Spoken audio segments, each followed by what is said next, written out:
Good morning to everybody. It's Monday morning, wherever you're at. It's Monday morning here. Today, we're going to have a special speaker. Michael Wiseman's going to share with us some trades of technology that he's been using. And before I hand off the ball to you, Michael, I just want to go around the horn. I think we've got a few guests that I haven't seen before. So help me out, folks, because I'm not on my laptop today. I'm on my cell phone. It's a little harder to use. Jordan, you were a new face. There was somebody else I saw that was new. So this is your first time to our huddle. Come on, introduce yourself, say hello, turn your screens on so we can all see you, and give us a 20, 30-second backdrop to who you are and what you do. Sure. Hey, everybody. So I'm Jordan Koman with Thrive CRE. We're just trying to get the synergy between having 18 to 20 co-working spots throughout the Southeast in commercial real estate working together. So brand new. I'm in North Carolina and Asheville. So Jordan, now I recall we have met and I've seen you before, so it's great. I was wanting to reach out to you today and send you the invite, but I suspect that Andy Christensen did so on my behalf. So I love having you here. I look forward to coming up to the mountains and getting to meet you soon. Absolutely. Thanks for having me. Yeah. Oh, no, it's a pleasure. You guys are going to have a really unique opportunity with what you're doing to do something really special. I'm excited for everybody at Thrive CRE, Chris and Ramon, Andy, and yourself. Anybody else new to the call? You want to say hello to the group? Hi, my name is Jim. I'm in Sarasota, Florida. I am a consultant who helps behavioral health businesses. I grow them, I exit them, and I consult for them. Anything drug rehab. If anybody here has a heroin problem, I can help you. I buy and sell everything from methadone clinics, Suboxone clinics, sober living, PHP, IOP, residential detox, that type of thing. I do it around the country, and having the fortunate thing of being able to work with a lot of the managing brokers in a lot of different states. So I'm getting to meet a lot of really great people here at EXP. So fantastic. Jim, do you have your brokerage license hung with EXP in the business brokerage world? I do not. I don't have a business broker license. I've taken all the IBBA courses. I just haven't taken the final course to get my CB certification. I just haven't had the time. Yeah. But I've taken and passed all the other courses. So for whatever that's worth, that's not a broker. How'd you hear? Sales associate. How'd you hear about our huddle? How'd you hear about our huddle and get connected with us? You usually send me a calendar invite, and if I get a calendar invite, I'll check these things out on occasion when I've got time. And that's really the only way to get me is on my calendar. Getting me through email or phone is really hard. But calendar, if you get on my calendar, I can often show up. So. Well, it's nice to have you here with us today. We've got a special speaker today, but there's a lot of clients on this call for you that probably could use some services. So feel free to go into the chat and share your information. Anybody else here with us today? Nicole, are you with us? If so, say hello. Anybody else I'm missing that's new to the call? Eric, I just wanted to mention to Jim and I have spoken over that skilled nursing facility thing that I was looking for, and he put me on to some good people, and hopefully something will come on. Jim, it's nice to meet you, or at least get a face with the voice. Yep. Likewise. Yeah, Jeff, I'm glad you spoke up, because when he was sharing his backdrop and what he does, I was going to connect him to you. So perfect. Yeah. Anybody else? He's helped Go ahead, Jeff. No, I'm just saying he's helped a lot, and like I say, hopefully something will come up as we get down the road. Well, I see the most interesting man in the room has joined us, Chris Socklaven. Chris, it's good to have you here with us today, brother. I've missed seeing you. I hope you're well. Yes, I am well. Sorry, I'm driving down the highway in a thunderstorm, but wanted to jump in and listen in. So I'm excited to hear what your guest has to say. It looks like he's working with Claude. Mm-hmm. Yeah. So interesting to hear. So I'll just listen on, but it's great to see everybody. Well, fantastic. With that, perfect, Chris. You just tied me right in. So Michael Wiseman, he's up in Maine, seasoned broker, heavy in the residential, has diversified into commercial. He's got a solid group within EXP He's got over 100 agents within his organization today. I first met Michael in Nashville a couple of years ago, where he and his son gave us an illustration of the power of AI, and I was just blown away with what he was doing, and that was 2 years ago. Today, he's driving his whole business through different platforms. So, Michael, the floor is yours. First of all, thank you for your friendship. Thank you for coming on today and sharing some of your time with us. And it's all yours, buddy. Great. Thanks, Eric. Appreciate it. Well, that's about the best intro I think I've ever had as far as what we're going to cover today. 2 years ago, what we talked about, I think it's actually more like, Eric, I'm going to say it's more like 4 years ago in Nashville, but I don't know. Time goes super fast. But the things that we did 2.5 years, because I wasn't in EXP 4 years ago. Is that right? It was 2.5 years ago. Okay. Oh, then it's not perfect. I got it. It's the second time I was down there. So the everything is so right. So what we talked about 2 years ago, right now, it looks like, it's like training wheels on a bicycle. It doesn't look like AI anymore. It's moving so quickly. The things we can accomplish now, and like Eric mentioned, I am running a residential team and organization, and essentially running it, I think it's fair to say, using AI, built upon a framework. Who was it? Is it Chris mentioned or Tommy mentioned on Claude? I am using Claude, and that is going to be what I'll focus on today. The challenge is in these time, in the time that we have, is always not covering too much and trying to go too fast. After doing a lot of these trainings, I find that I can get into it very quickly, but leave a lot of people behind, and I want to avoid that. So I'm going to go at a pace that I think everybody can keep up with, but please feel free to interrupt and ask questions if you're not sure of something. I'm going to keep it as practical as possible and show you exactly how I'm using Claude, why you might want to think about using it for yourself, how you would think about setting it up, how I have set it up. It's a lot to do in about a half hour, 40 minutes of time, but I think if I can push through it. And so you'll leave here with an understanding of the potential capabilities.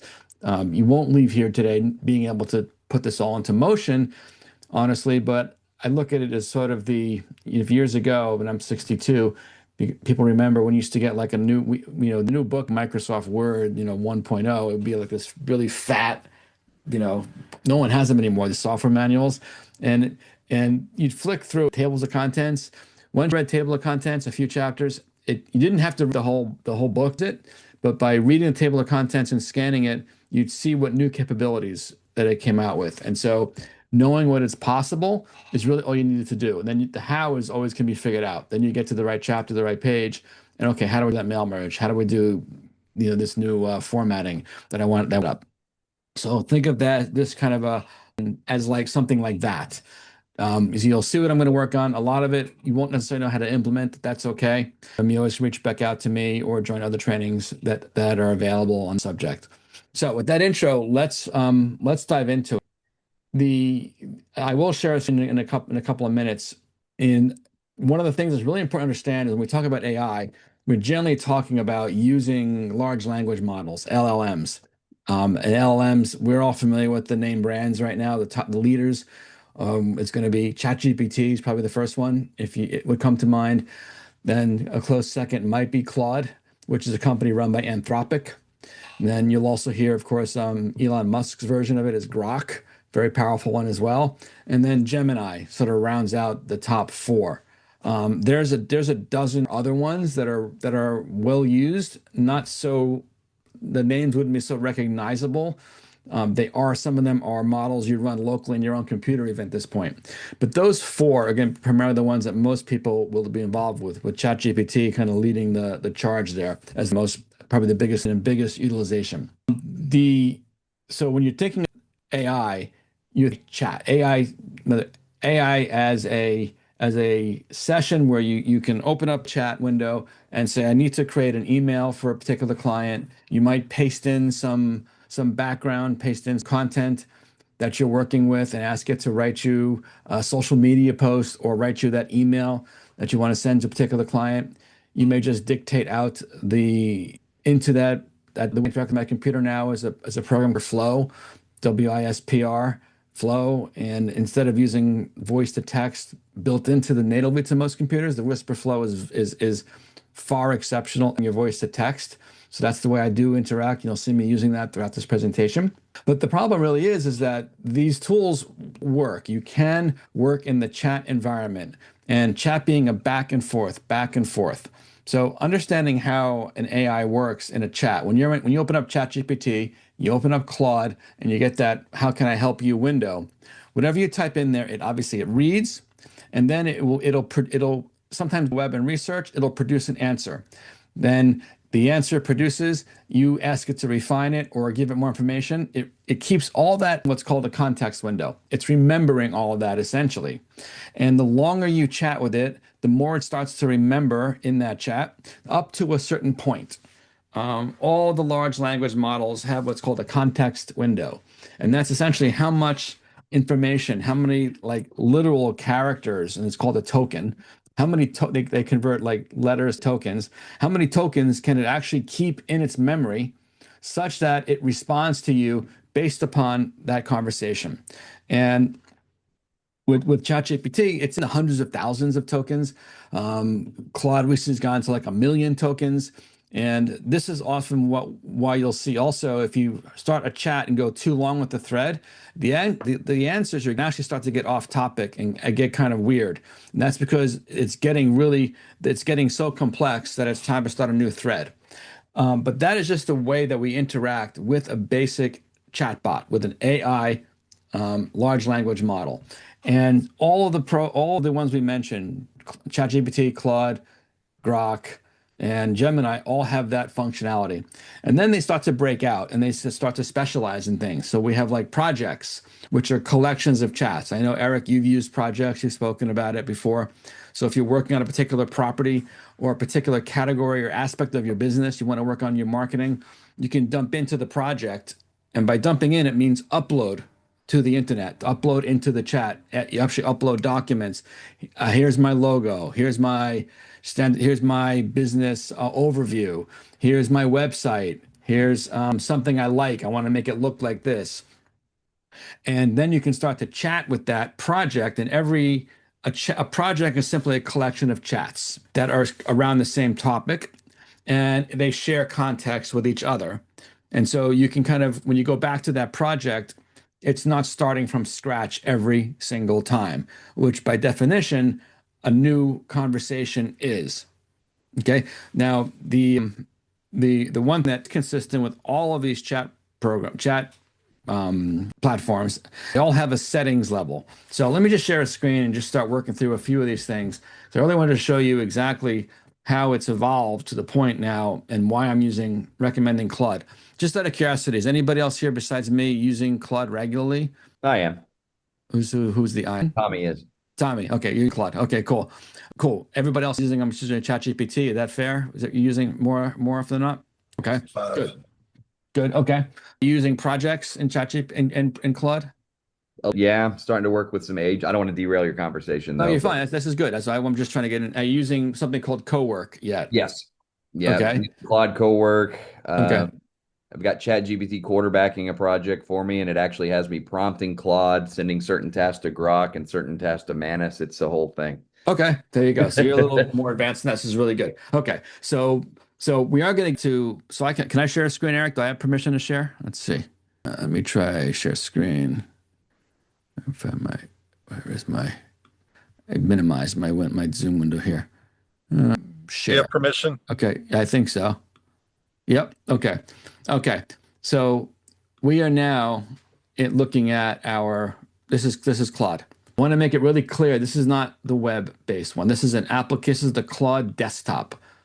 Everything I'm going to show you today is in Claude desktop. Almost all of these models are available on your mobile, and they're available and if you're in Chrome or Windows or whatever Windows these days, Explorer, whatever it is, Internet Explorer, you can get to Claude as well. This is the desktop application. Okay, it's very, very important that we're working on that, because I'm going to show you today is that it's moved from simply chatting with and iterating on different with our it doing work on our computer. And so we're literally going to give it like you think of the chat, a brain, and you're talking and you're having a conversation with it, and you're creating strategies, you're creating content, and you're getting, and at some point you find something you like, I like that, and you highlight it, you copy it, and you paste it into a Google Doc or you paste it somewhere. We are now going to move into this thing called co-work in Claude, where literally it's going to take control of our computer, and not necessarily control, although it can, it'll actually create like a PDF document, think of that, for example, that we can actually send and attach to our clients. And we're not going to have to copy and paste and go make it somewhere else. Okay. This is why co-work is going to move from actually the equivalent, it's going to turn into the equivalent of having a full-time virtual assistant that has MBA level capabilities and skills to design reports, prepare offering memorandums, prepare market analyses, whatever you can imagine. If you can make it, or you can hire someone to make it, this can do it. And usually at a level that would approach an MBA type of a skill set. That's where we're at right now. So this is right now, this is Claude chat. Okay. So when you open up Claude, what you see is you'll see this. Okay, we're all familiar with this type of a screen. If we're at ChatGPT, it would look a little different. This is my ChatGPT over here, right? If I go to ChatGPT and I go new chat, there's ChatGPT, right? And you can just start making a new chat, and it saves in the bar. It saves your left in the bar. It saves what you're talking about. I'm just going to minimize that, and we're going to focus on Claude. So this unique capabilities of Claude is what I was talking to Tommy about, is this thing called co-work. Okay, so not to be bogged down by the technical terms, but co-work is what gives it access and allows you to do actually for it to go do work. Like you give it a job and you go away and you come back 15 minutes later and the job is done, and the output on your hard drive, okay, or in your Google Drive, wherever you want it. So that's really what makes this product, almost any other AI we've created till now. So when I'm over here on the top left on my screen now, I'm just calling it where I am in case it's small. I'm moving you'll see the chat. This is where how can I help you today? I can engage in a conversation, right? So I could say, like, for example, I'm going to look at commercial property today in Hallowell. There's a 5,000 square foot warehouse that I have a potential client who is a boat restoration organization. Give me some demographics or I should speak about with him when taking him out to Hallowell, right? Not just a kind of a off the top of my head. And I gave it that it'll go now, it'll do some research, searching the web. They all have that capability. It's doing it's doing demographics, right? And it's going to come back with an answer, right? And then, it might take Erica. It's good data. Here's a sharp briefing you can use showing today. Hallowell warehouse showing, location story, lead with this. It's one of the most authentic maritime histories in the Kennebec River. Community and market context update, its population, median household income, per capita income, 5,000 square foot industrial listing in Hallowell. Prices start $150,000. That's going to be pretty minimal, obviously. Then profit. So it gave me right now, and I can go back here and have this conversation with it. Okay, I even can go and take a listing. So for example, I'm going to open up just go to my hard drive for a second, because I'm going to show you an example of this. That's the best way to demonstrate it. There's one property I'm working on right now. It's right here. It is 18 Hope Drive. Okay, this is actually the CoStar printout for it right. Is this the one here? Yeah, there's a 5,000 square feet we want to go check out, right? That was an expired listing. Okay, so I can even take this CoStar report right here, and I can drag this into the chat box, right? And I can say, this is a property we're going to look at today. Give me some considerations, things I want to make sure I'm looking at, and how to properly present this, and the questions we should be asking, and what we're looking at today. And I'm speaking, notice it's typing, and it's typing it perfectly, even though I'm not speaking all that clearly. I'm going kind of fast. Okay, now it's got CoStar data. Okay, but I want you to notice I'm showing you this because it's important, because notice I'm not working on my computer, right? I took from my computer a CoStar report and I dropped it in the chat box. So I'm assuming this is something we're all somewhat familiar with, right? Eric, Jeff, Chris, if you're using ChatGPT, right? This is a word I'm familiar with. Tommy, you know exactly where I'm going with this because you're already kind of, yep. Right? So this is what now. So here's the property. It's summarized for me. Great at a glance. It's listed at 770.55 per square versus an average of 884. It's priced below market. So, it looked pretty interesting to me to show them this property. And so, gives you a market context to know this is a tight sub-market, nothing is being built, slow absorption, questions to ask listing broker. So again, this is a back and forth conversation. Okay. So now I'm going to turn this and show you how we can actually start using co-work and what the capabilities become. Okay. Now I could, Eric, make a project of this. I could start a new project and call it 18 Hope Drive or the name of the buyer, right? Sailing Ships Maine, and put all this stuff into the project and have it kind of collected and work and be able to have access to those uploads fairly easily. Okay, is the way I used to do it. Okay, honestly, projects now have become almost obsolete to me. They're like old tech now. We don't use them anymore. So now what we've done, we've gone to this next tab over here. My mouse is in the top left of my screen. You'll see it says co-work right there. I just clicked it and it looks very similar. Okay, so this is co-work. This is why you need to be on the desktop. You need to be on your computer, not on your web. Okay, and then it says the same thing. Well, what would you like to work on this project? Now, before you even start to work with co-work, what we're going to understand is it's going to work into the web, like I just did. Everybody, Eric and Jeff, it's going to pull the reports right off my hard drive. So because of that, I am now going to create an organization system. Okay, very simple. I'm not making this complex at all, on my hard drive. Now, I'm on a Mac. Some of you probably are still on Windows. I can't help you with that. Let's face it, they used to cranks for Model Ts also. But right. So you're getting me to a Mac. Well, then you're going to use your Windows Explorer. But I'm going to demonstrate it on a Mac. Okay. So, because that's what we're using here. So this is my file system. So on Windows, just translate this into your own language, which is what Windows Explorer, right? So this is how you find where things are stored. So what I've done here is I have a folder. This here is called co-work. You create a folder anywhere on your computer, okay, in your documents, and in your top level. Mine's just it's the top. Doesn't matter where it is. It's a co-work folder. Okay, this is going to be where all of my business is effectively going to work, is going to run. And you'll see there's a huge side benefit of this, and that it's in keeping me incredibly organized. Because it's, instead of my download folder filling up with tons of stuff, I'm putting it in the right place. I'm filing it right now. So I have 5 folders here. The About Me folder. I have what's called Claude Outputs. I have a Listings folder.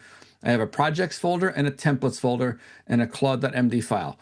Again, not enough time. This will be to take you through this, at least several, probably 4 or 5 hours of sessions for you. So I just want you to see how this works, and then you'll know what's possible. So the About Me folder, no surprise, it has 2 files, 2 documents. One is the About Me, which, if I show you the quick preview, tells everything about me, right? From a business perspective, right? I have my organization, 100 agents. I'm a 3 times icon with the XP. We sold about 562 homes in 2025 with my whole group, but almost $185 million in volume, et cetera, et cetera. It knows everything you need to know from a business perspective. Okay, that lives there. Don't worry about it right now, but you're going to create one of those. That's so when I start a session, we're not starting from zero. Okay, it's got an anti-AI writing style. Okay, I don't care how good the AIs get, they always have a style. They always have a style. And that's true for every writer on the planet. If you're going to go read Harry Potter, J.K. Rowling has a style. You're going to go read Hemingway, Hemingway's got a style. If you're going to go read, Shakespeare, Shakespeare's got a style. Claude has a style, and ChatGPT has a style. Okay, and it's got to the point now that Claude sounds like Claude. I can tell a Claude kind of written style and a ChatGPT kind of written style because I've seen so much of it. Okay, so you want to get out of that. The only way to do it is to teach it how you write and how you don't write. And this is my anti-AI writing style guide. I copied it from someone else and my own stuff to it. So it actually tells it band sentence patterns, negative parallelisms, the rules of three, none of those long E and dashes that AI loves to use. This is why my writing sounds like me and not like AI. Okay. The trick to it though is, and again, this is why there's not enough time to cover this. But this is the table of contents, right? The trick to it is you don't give these rules to it before it writes. You give it to it after it writes. You let it create what it writes and let it think its own way. And then you give it this, you say, now edit it and make it sound like me and remove all the other crap, basically. Actually, it's a combination of both. You give it rules, but it's interesting, the AI platforms now are so powerful from an AI thinking. And what it really is, it's connecting gazillions of dots. It has incredible amounts of knowledge about almost everything. And so it literally is like close to human thinking speak as we've come in AI technology. And because of that, even if you give it instructions not to sound like AI, it will, because it has to have its own freedom. It'll be not as much AI-like. So what you do is all my workflows now, this is why we're going to this agentic workflow. After the output is done, it writes something. Before it shows it to me, it actually runs it and edits it using an anti-AI writing style guide. And it will go back and it'll change a lot of stuff. And now it's good. Now it's 95%. Okay, but that has to be that's the process that you have to get, just like a writer gets their first draft out. I've spent a lot of time writing. I was a copywriter for marketing and advertising after college, hundreds, if not thousands of TV commercials and things like that. Your first draft always is horrible. You just don't care. You want to get it out, and then you got to go back and edit it. AI is not much different in that regard. It's not as horrible, the first draft, but it will sound like AI. So we have a process. We go back and we have it read itself, and that's that folder. Outputs is just things get output. I'm not going to go on folder. Listing, these are all the listings that my team is currently working on. There's also archived ones that are closed or no longer working on. So these are the listings. Every folder here is a listing that's either active, meaning live, being marketed, or preparing to go live and be marketed, or in some very close to. That's why the folder exists. And I'm going to dive into this with you more. Then you have a projects folder down here. And these have different things I work on the level. My agent attraction, which is my recruiting. My agent onboarding, which is how when you join my group, how do you get onboarded? Okay. My weekly newsletter that I generate every single week. AI training, even this co-work training that I'm teaching right now. Co-work training. In here is a lot of documents and things. It's a big folder of all kinds of stuff and think of it, this is the equivalent of a project. If you used projects in co-work, in Claude, this is like the project. But now the documents don't live in the cloud. They live on your hard drive. Okay. And so Michael, yeah. Can I ask you a question? You bet. When you begin to integrate co-work into your C drive with all of your documents that you have on your C drive, can you pick and choose which ones participate with it, or does it take them all? Always. You always choose, right? And so my recommendation is create one folder called co-work. That's your master co-work folder. And then inside there, that's why I'm trying to make it super simple. I'm going to have these subfolders. The About Me folder, which is where, like I said, I covered that. The listings folder, where my listing stuff all lives. That's my most active part of my business. I'm a listing agent. I handle listings, especially on the residential side, which is where most of my business actively still is. Projects is like I just showed you. And then there's templates. So in templates, I have things like a commercial listing presentation template, a listing presentation template for my team, open house flyer template, all the logos, right? The EXP commercial logo lives in here, right? The realty one, and here's the commercial one. Okay, logos live in there. So I've set it up in a very logical, simple way. You don't need a ton of folders, okay? So now I'm going to just give you like a quick demo. We're about 15 minutes in. Let's spend like 10 or 15 minutes and let me show you how this does actual work and what the workflow looks like. And then you'll get a sense of when I say I'm running my business with this, I'm literally running the business on this. Okay, like literally this is like, time savings is a funny thing. We talk about it saving me 5-10 hours a week because it's not necessarily so tangible when we say that, but it absolutely is. And it's allowing me to spend a lot more time doing what I need to do, which is my dollar productive activities, which is being on the phone, sitting in front of clients, lead generating, networking. So it's absolutely having a huge effect on the productivity of my efforts. So I have a listing over here. I'll pull up my thing here, and this is a property right here. So it was on the MLS. That's how I first found it, as an expired listing. And then it's called 18 Hope Drive in Hallowell, Maine. It's a 5,000 square foot. It was a siding or housing. Right now, the lease is up in April, and I have the CoStar report for it also. Okay, here as well on it. So it was over here. So I pulled it up on CoStar, and this is something we're all very familiar with, right? Not a complex property. I think we'd all could agree. 5,000 square foot, pretty open. Do what you need to do in it. Would be perfect for the particular client that I'm trying to get into property, and the price seems about right. And the location was everything, because we can't be too far from the water. We got to bring boats back and forth, etc. So it's a window place right now. Okay, and it's about 15 minutes from my house, which also makes it easy for me to work with.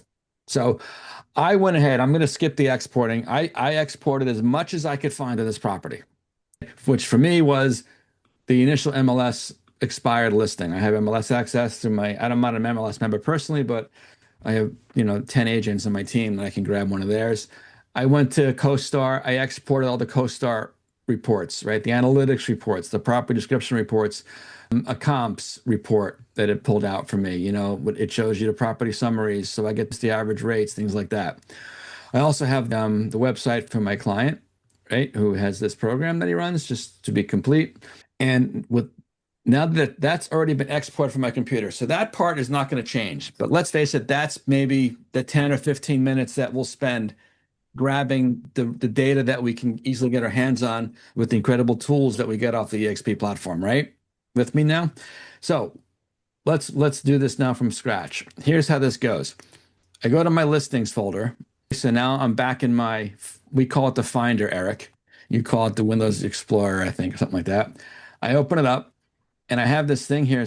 It says Commercial Listing Starter. Okay. What's in there is only two little files. Standing instructions and what's called a context.md.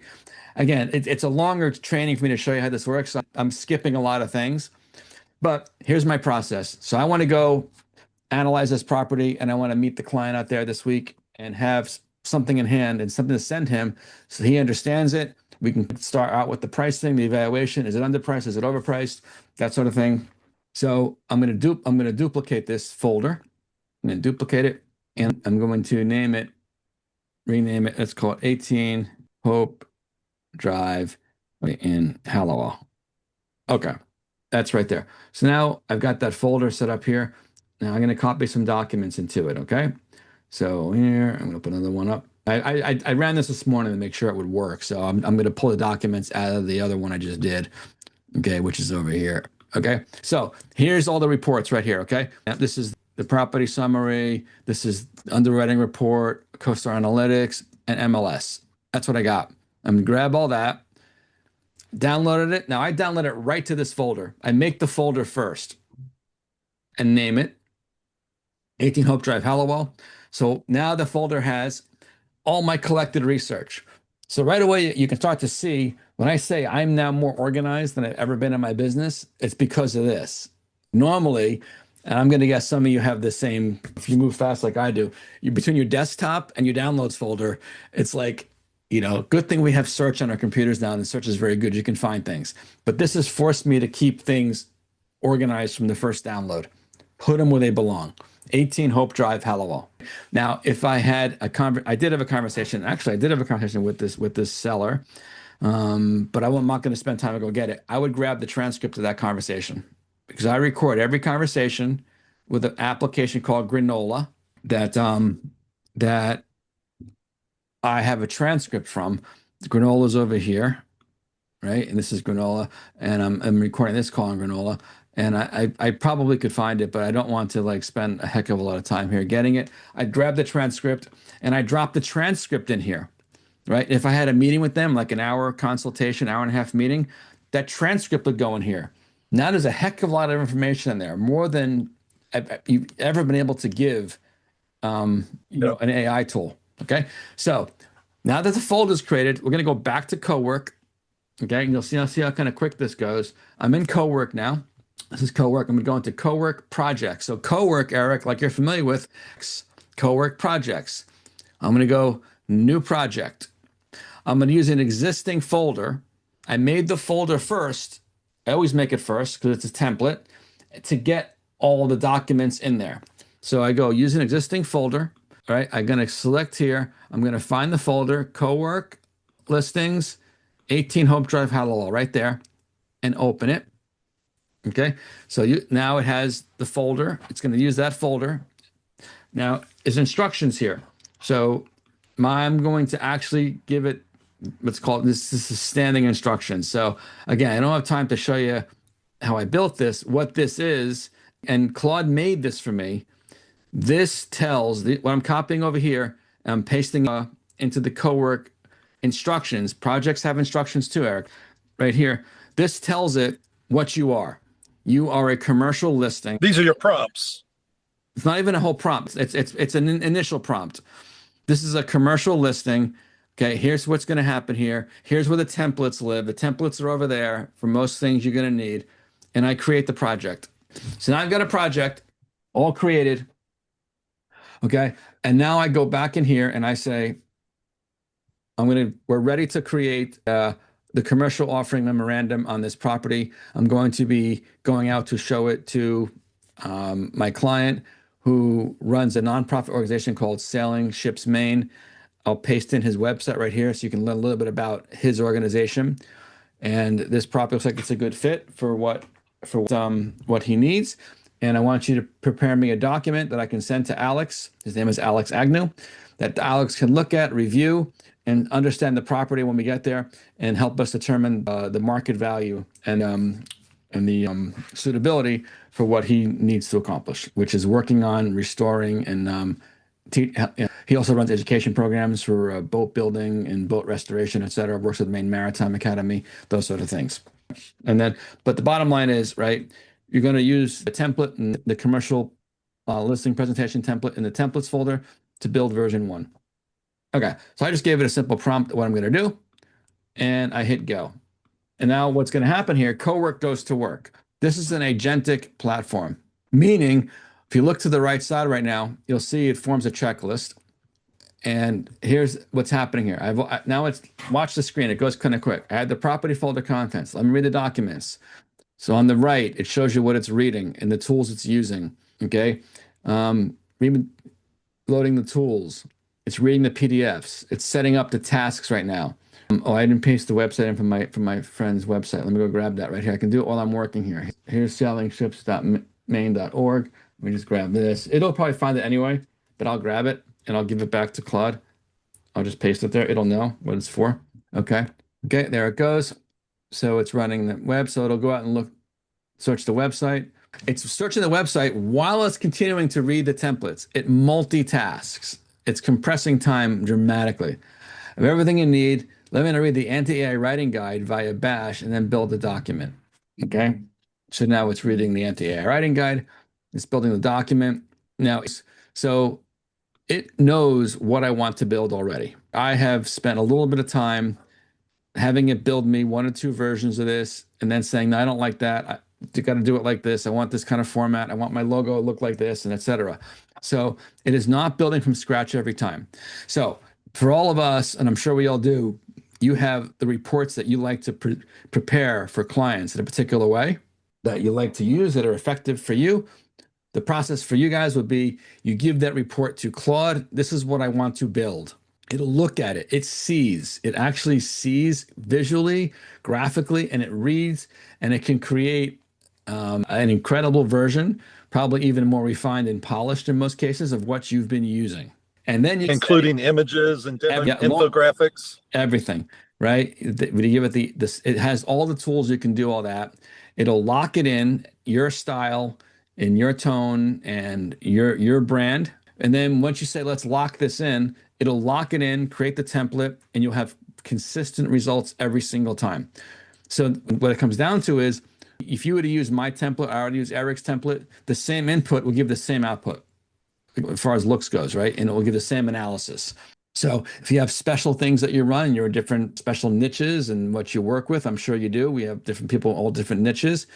You can give it all the reports and the calculations and that you need to run for your niche. So I've done some business brokerage deals. I have a couple in play right now. I don't know if it's going to go anywhere, but I built a business brokerage analysis. I showed it to Tom Crumpton. He was blown away by it. I said, "How does this look?" He's like, "This is amazing. It's incredible."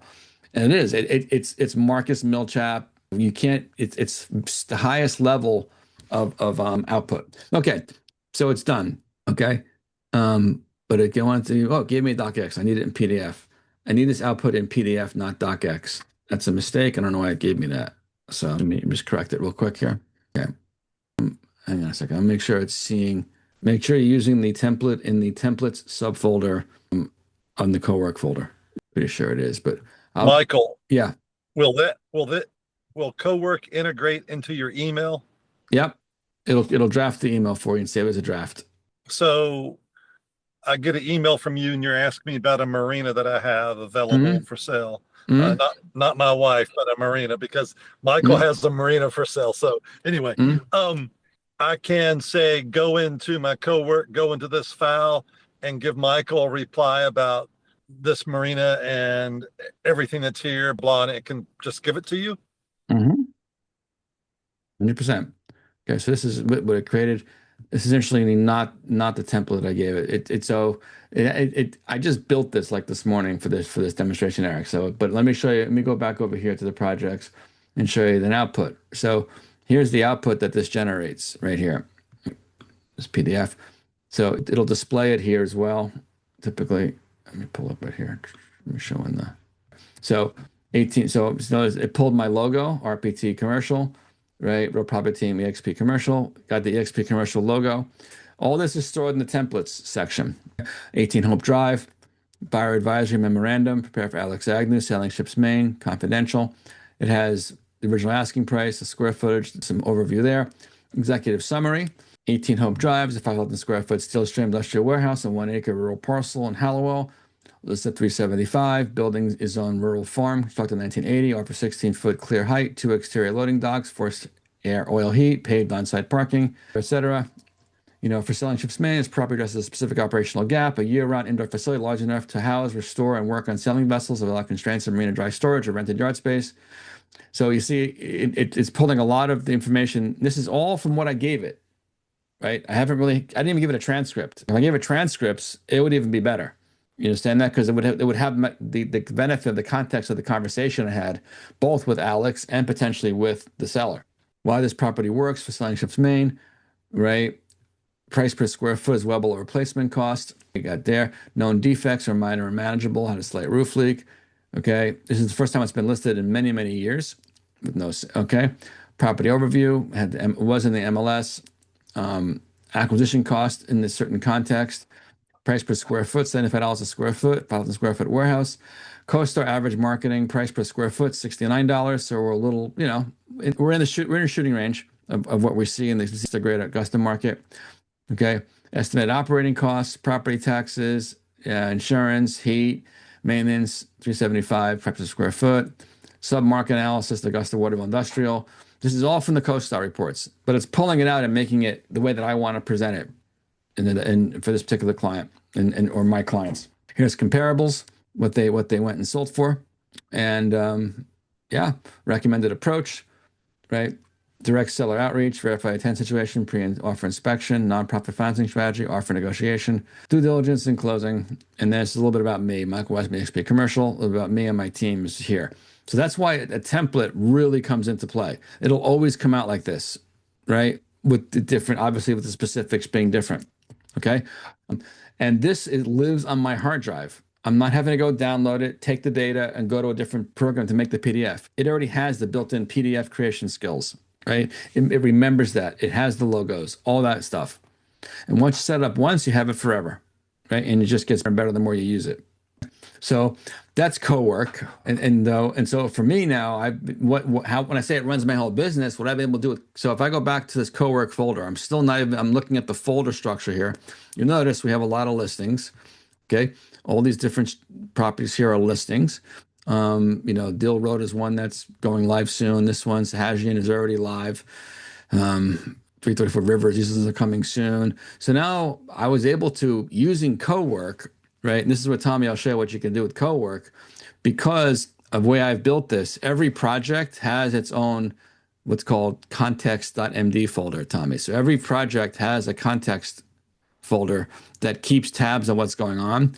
And at the end of the day, I also was able, in CoWork, here's my dashboard. This is my business right now for the residential side for the most part. There's one commercial on here too. So now I see I have about 4 million volume in active listings. I haven't updated this today. Actually, we changed this last night, so it's not the most current one. If I reload it, let's see if it reloads here. Just reload it. Data updated. So now it shows here's actives, here's pre-listings, and here's ones that are close prospects. Okay, there's 13 properties we're working on right now. Here's, if I click, I can filter it. Here's the 4 active. Here's one's listed for 900. This one 250, 200, 2.6. That's the marina, which we're very close to having going under contract very soon. It looks like we'll have an LOI coming in soon, and I can see that where things are at. I can see what the next steps are, right? What we're waiting on, if anything. Here's pre-listing, which is there's more waiting on this one to confirm a date. Waiting on Donna's currently renting the 6th unit. Plan to list first week of June once that's resolved. This is the next step, enter MLS and go live once pensions are resolved. Is a short sale. Waiting on Jim Clark to check with the Pine Tree Legal and his code and compliance. So I get a very quick snapshot of my business, right? This is built in real time from these, okay? Now, after watching this, could you guys go and do that? Tommy, you may be able to, other people not. That's okay. Just know that it's not hard. It's possible. It's entirely possible. And for many of you, the answer should be, don't go build it yourself. Let one of us build it for you, right? Hey, Eric. Yeah. The dashboard is updated automatically? In real time when I open it. And every midnight, it has a full push. So if I want to change the status, I just go into the project. I say, okay, well, wait, see, this one, 16 Plains Road is now, so right here, it shows pre-listing there. So if I go to project, I'll pull up 16 Plains Road. Type in here, let's see, go up 16 Plains Road. Okay, right here. Okay, I can say 16 Plains Road is now live in the MLS. Okay, and if I go over here and I'll grab it, I think I can see it here. Here, let me go flex, active. It's right there. It's right here. Okay, okay, and I can give it, here's the MLS number. Okay, right there. Boom, I'm going to go grab this and just say right there, okay, I'll just, update status from pre-listing to active. Okay, it'll go ahead and update that. And then as soon as I refresh that dashboard, it'll move from pre-listing to active. Okay, so it's updating the context.md. Again, that's the behind the scenes stuff, the back end that makes it all work, right? The beauty of this process is that you essentially have a built-on CRM almost, so to speak. You have a built-on system that manages your entire business, shows you where every deal is. Now, I use Go High Level also, but yeah, Eric, yeah, question? Yeah. I do. So if it's integrated into email and you have an email exchange, does it actually take the notes from the emails and also update your dashboard accordingly to the latest email? It can if you want it to. You can connect. It's a full Gmail connection, so you can push and pull back from Gmail over to here. It works with Office 365 as well, Eric. Yeah. Mm-hmm. Yeah, it can. Now remember, it's not a CRM in that it's a CRM is much more structured and kind of linear in the way it keeps your data. So I use it in conjunction with my CRM. The CRM is in all generate content, generate reports. It'll never do this, right? I think this is the way CRMs are probably going. Potentially, this can replace a CRM. And I'm building way past this, Tommy. I'm like, I have like a Hermes agent running right now that collects all of my conversations, collects all of this, and literally knows everything about what's going on in my business. And that's like 10, several steps of what I covered today. You could make this a 12-part series easily. Yeah, 100%. Right. But now when I go back and into the this listings weekly archive right here, this is the, and if I update the dashboard, it'll update now in real time. And when I pull up this dashboard, you'll see it will move from the pending, it'll move from the pre-listing Plains Road, it'll move and it'll show up in active. Okay. So it gives me an insight, a snapshot to what's going on in my business at all given times. Claude literally built this dashboard, which is incredible to me. It doesn't, it designed it, it built it. I had to tweak it. There you go. So that's powerful. That's powerful. That's powerful. I know it's a lot of information right there. Now, the way a lot of people should deploy this, honestly, is, you hire someone like myself or my son, and we can, like, I can install this and spend about an hour or two with anybody that wants to run this, and essentially hand over the template, the building, everything. You can have, that's on Monday and you're using it on Tuesday. You also can just go build it yourself. You don't need someone to help you or pay someone to do it for you. You can do it. Like, there's nothing here. That's the beauty of this platform, is that what I see happening in the AI space, a lot of companies are going to be out of business. Okay. A lot of companies that used to build were basically, let's call them wrappers or front ends for a Claude, powered by Claude ChatGPT, and have a custom built solution, right? And my thinking are going to be out of business, right? Right. You can pay someone like myself and my son less than $1,000, have all this set up, and if you have the tools, the Claude, the GPT running, you don't pay again. You're not paying $500 a month subscription costs. And I've seen them sold for that. It's crazy, right? It's because it's going on. It's build it like a black box, right? This is like I'm opening up the black box, right? And I can say, okay, you need this stuff once, and then it'll just get better. It'll improve itself as time goes on, and it just gets easier, honestly. So that's the way, we're rolling with AI right now. Michael, this was a lot. So no, brother, this is just great stuff. You keep hearing people say that in the next season of life, those who are not using AI are going to be left behind. And Correct. Those who are using it are going to be more productive, and they're going to go further than they've ever gone before. Mm-hmm. The way you've showed this to us today, we can see why your business is growing. We can see why your transactions are growing. Your team is growing by agents because you're integrating all of this. It's so powerful. I'm able to give efforts and thank you for this. You bet. I can give this to my agents now, and they'll generate a report that I know is consistent with what it should look like, as opposed to figuring it out on their own. My agents used to be doing their own stuff, so to speak. And I would teach them, but they'd try to replicate it. Now I just I create a plugin. They have Claude, plug this in, run it. It'll generate a real property team listing presentation the same way that I've done. Michael, did you leave your contact information in the chat for everybody today? Your mobile? I didn't, but your email address? I absolutely can. So let me just find the chat here. I'm still screen sharing. Let me stop the screen share so I can get to the chat window. Okay, chat. There you go. Okay, here. Okay, that's my email, and cell phone is right there. And if anybody wants to get in touch and hop on a call for 10, 15 minutes, just to see how it could, implement something like this for you, feel free. Happy to spend time. No worries at all. Michael, thanks for today. I'm looking forward to this, Tommy. A lot for you and me to follow up on. Mm-hmm. So cheers, everybody. Have a great week. Michael, again, thank you. This is fantastic. You bet, Eric. Thanks so much. See you soon.